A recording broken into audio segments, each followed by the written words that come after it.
The Book of Lamentations. It's a unique book in the Old Testament that contains 5 poems from an anonymous author who survived and is now reflecting back on the Babylonian siege of Jerusalem and the destruction and the exile that followed. Remember the whole story from the book of 2 Kings. The fall of Jerusalem and the exile was the most horrendous catastrophe in Israel's history up to this point. So remember, God had promised Abraham the land. He'd given David victory to make Jerusalem Israel's capital. And from David came the royal line of kings. You had God's presence there in the temple, and that's where the priests maintained the rituals of Israel's worship. And after 500 years of all of this history, in the summer of 587 BC, the city fell to Babylon. It was all decimated and gone. And so the Book of Lamentations is a memorial to the pain and confusion of the Israelites that followed this destruction.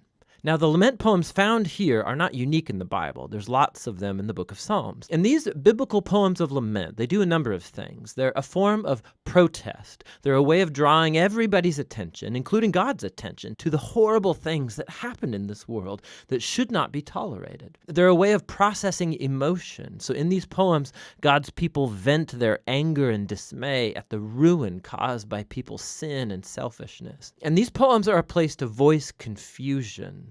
Suffering makes us ask questions about God's character and promises, and none of this is looked down on in the Bible. Just the opposite. These poems of lament give a sacred dignity to human suffering. And so these human words of grief that are addressed to God have now become part of God's word to his people. The design of these 5 poems is very intentional. It's part of the book's message.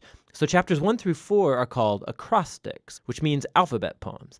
Each poetic verse begins with a new letter of the Hebrew alphabet, which is made up of 22 letters. Now, this very ordered and linear structure, it's in stark contrast to the disorder of the pain and the confused grief that's explored in these poems. So it's like Israel's suffering is explored A to Z and is trying to express something that is inexpressible. Chapters 1 and 2 each have 1 verse per letter, giving them a really similar design, but the themes are very different. So chapter 1 focuses on the grief and shame of a figure called Lady Zion. The poet personifies the city of Jerusalem as a widow, also called the daughter of Zion. And she sits alone. She's bereaved of her loved ones, devastated. No one comes to comfort her. It's a very powerful metaphor. And then Lady Zion speaks. She calls on the Lord to notice her fate. And through this image, the poet, he's showing that the city's destruction brought a level of psychological trauma on the Israelites that can only be expressed as the experience of a funeral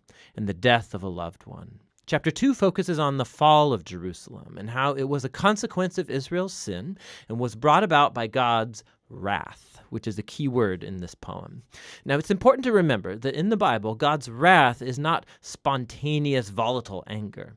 The biblical poets and prophets, they use this word to talk about God's justice. So Israel had entered a covenant agreement with God, and for centuries they've been violating it by worshiping other gods, perpetrating injustice, oppressing the poor. And so, yes, God is slow to anger, but he eventually does get angry at human evil, and he will bring his just anger in the form of punishment. In the case of Jerusalem, this involved allowing Babylon to come and conquer the city. And so this poem is acknowledging that God's wrath is justified, but this doesn't keep the poet from lamenting and asking God to show compassion once again.